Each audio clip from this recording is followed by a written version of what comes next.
I've always been interested in the relationship of formal structures and human behavior. If you build a wide road out to the outskirts of town, people will move there.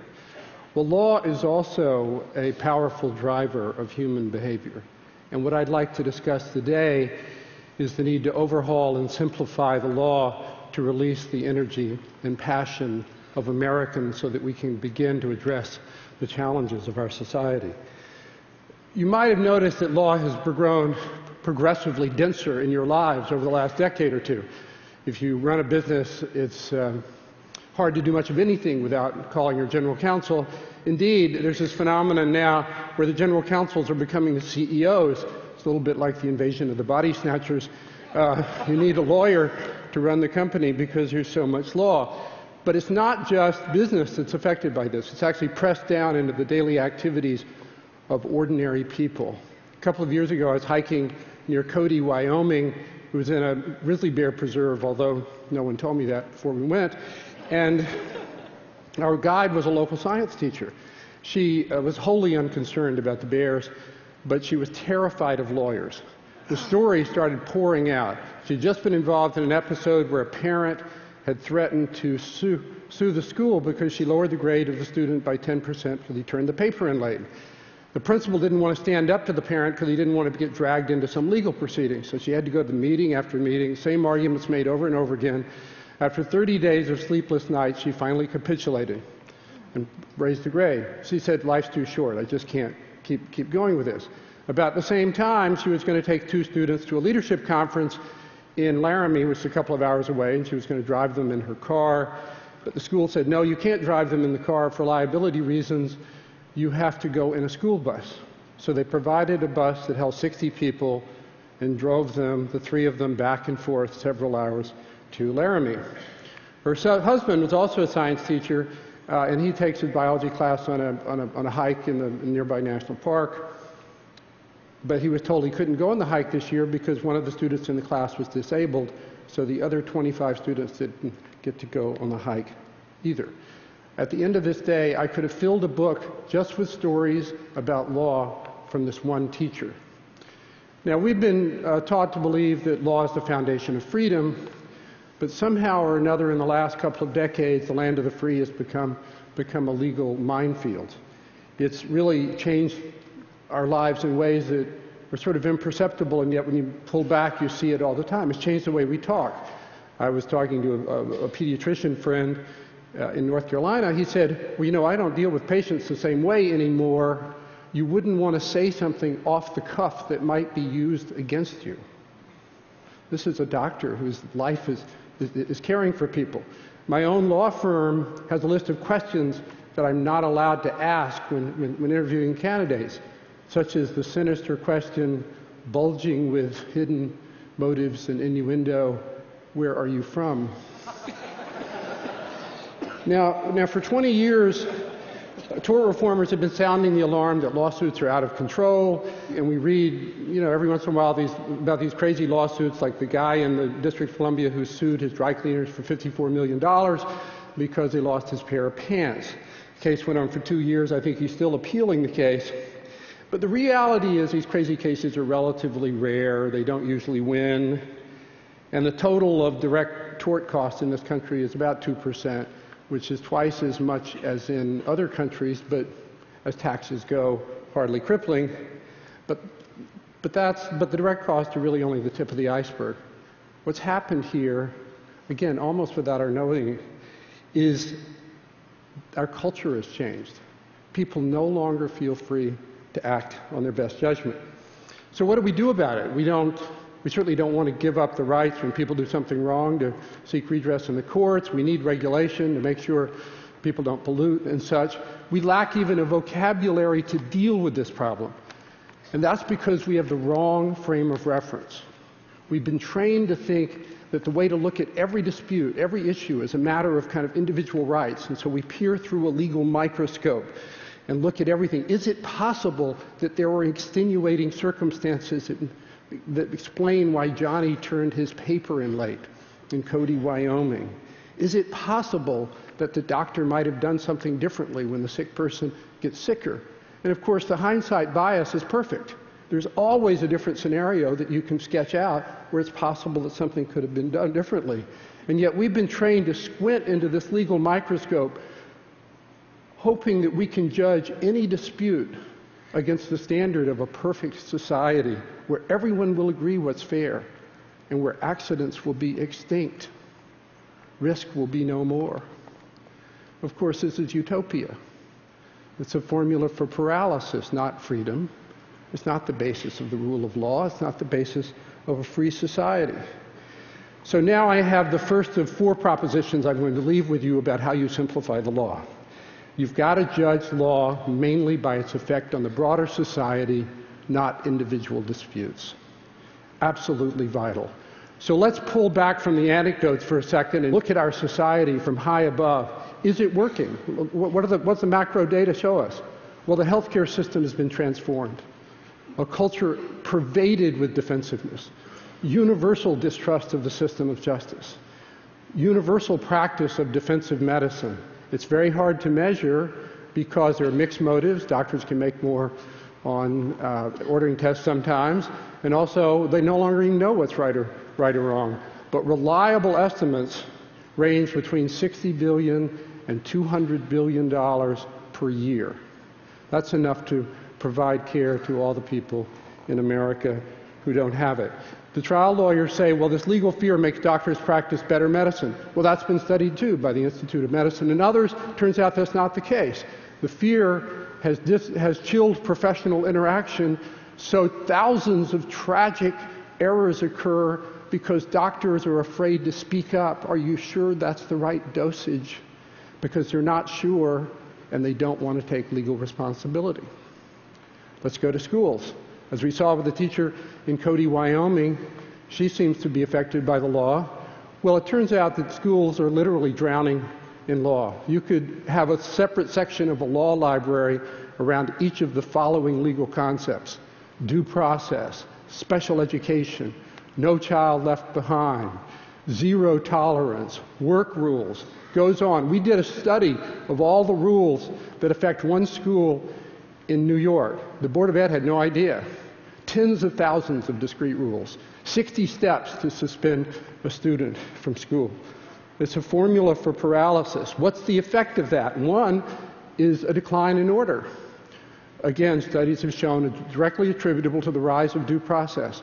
Public Agenda did a survey for us a couple of years ago where they found that 43% of the high school teachers in America say they spend at least half of their time maintaining order in the classroom.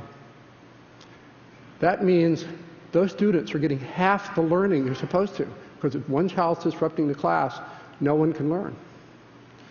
And what happens when the teacher tries to assert order? They're threatened with a legal claim. We also surveyed that. 78% of the middle and high school teachers in America have been threatened by their students with violating their rights or lawsuits by their students. They're threatening their students. It's not that they usually sue. It's not that they would win. But it's an indication of the corrosion of authority. And how has this system of law worked for government? Doesn't seem to be working very well, does it? Neither in Sacramento nor in Washington. The other day at the State of the Union speech, President Obama said, and I think we could all agree with this goal, from the first railroads to the interstate highway system, our nation has always been the first to compete. There's no reason Europe or China should have the fastest trains. Well, actually there is a reason. Environmental review has evolved into a process of no pebble left unturned for any major project taking the better part of a decade, then followed by years of litigation by anybody who doesn't like the project. And then, just staying above the earth for one more second, people are acting like idiots. All across the country. Idiots. A couple of years ago, Broward County, Florida banned running at recess. That means all the boys are going to be ADD. I mean, it's just absolutely a formula for failure. My favorite, though, are all the warning labels. Caution, contents are hot, on billions of coffee cups. Archaeologists will dig us up in 1,000 years and they won't know about defensive medicine and stuff, but they'll see all these labels. The contents are extremely hot. They'll think it was some kind of aphrodisiac. That's the only explanation. Because why would you have to tell people that something was actually hot? My favorite warning was one on a 5-inch fishing lure. I grew up in the South and wiled away the summers fishing. 5-inch fishing lure, it's a big fishing lure with a 3-pronged hook in the back. And outside it said, harmful if swallowed.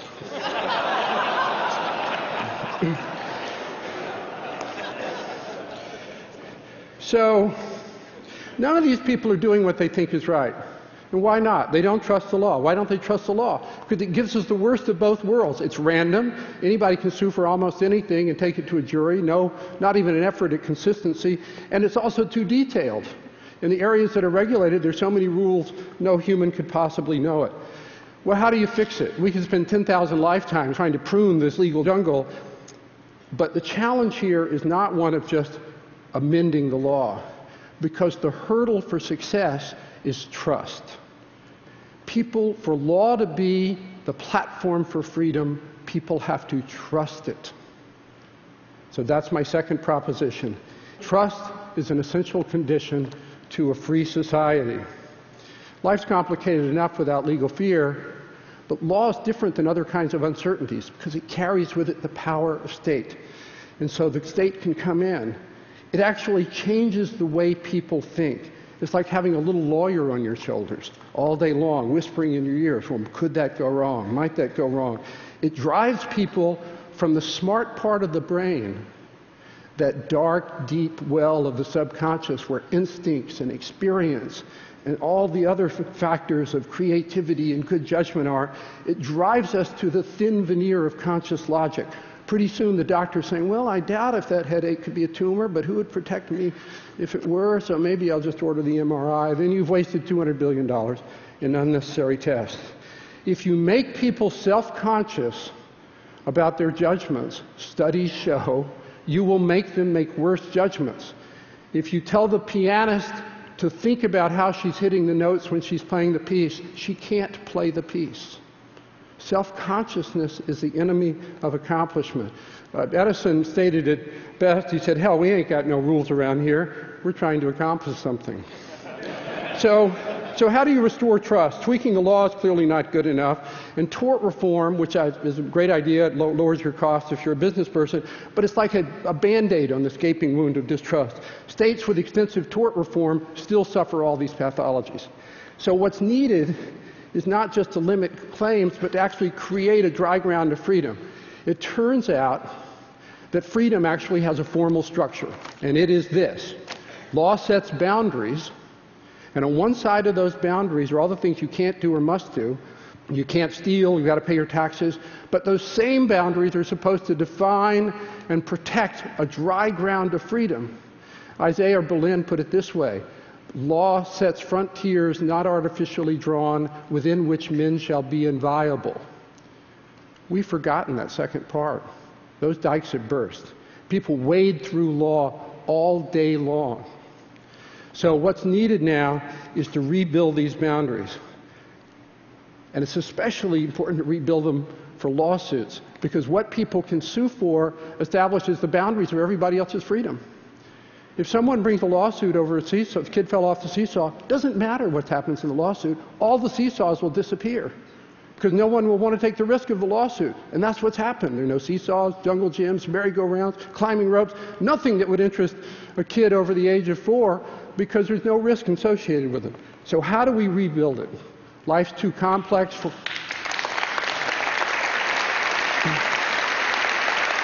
Life's too complex for a software program. All these choices involve value judgments and social norms, not objective facts.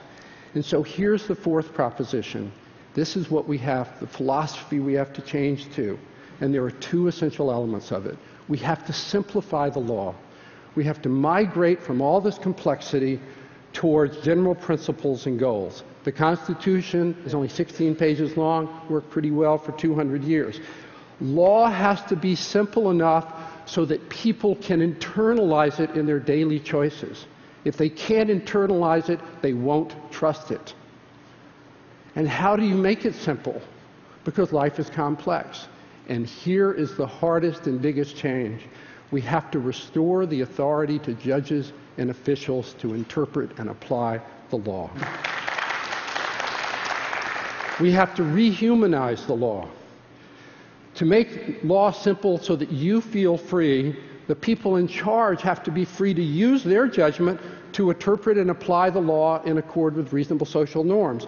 As you're going down and walking down the sidewalk during the day, you have to think that if there's a dispute, there's somebody in society who sees it as their job to affirmatively protect you if you're acting reasonably. That person doesn't exist today. This is the hardest hurdle. It's actually not very hard. 98% of cases is a piece of cake. Maybe you've got a claim in small claims court for your lost pair of pants for $100, but not in a court of general jurisdiction for millions of dollars. Case dismissed without prejudice to refiling in small claims court. It takes 5 minutes. That's it. It's not that hard. But it's a hard hurdle because we got into this legal quicksand because we woke up in the 1960s to all these really bad values. Racism, gender discrimination, pollution, they were bad values. And we wanted to create a legal system where no one could have bad values anymore. The problem is we created a system where we eliminated the right to have good values. It doesn't mean that people in authority can do whatever they want. They're still bounded by legal goals and principles. The teacher's accountable to the principal. The judge is accountable to an appellate court. The president is accountable to voters. But the accountability is up the line, judging the decision against the effect on everybody, not just on the disgruntled person. You can't run a society by the lowest common denominator.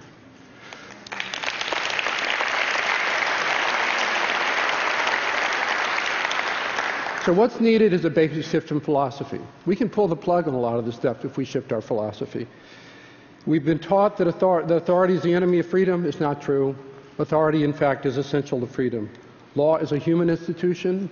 Responsibility is a human institution. If teachers don't have authority to run the classroom, to maintain order, everybody's learning suffers. If the judge doesn't have authority to toss out unreasonable claims, then all of us go through the day looking over our shoulders. If the environmental agency can't decide that the power lines are good for the environment, then there's no way to bring the power from the wind farms to the city. A free society requires red lights and green lights. Otherwise, it soon descends into gridlock. That's what's happened to America. Look around. So what the world needs now is to restore the authority to make common choices. It's the only way to get our freedom back, and it's the only way to release the energy and passion needed so that we can meet the challenges of our time. Thank you.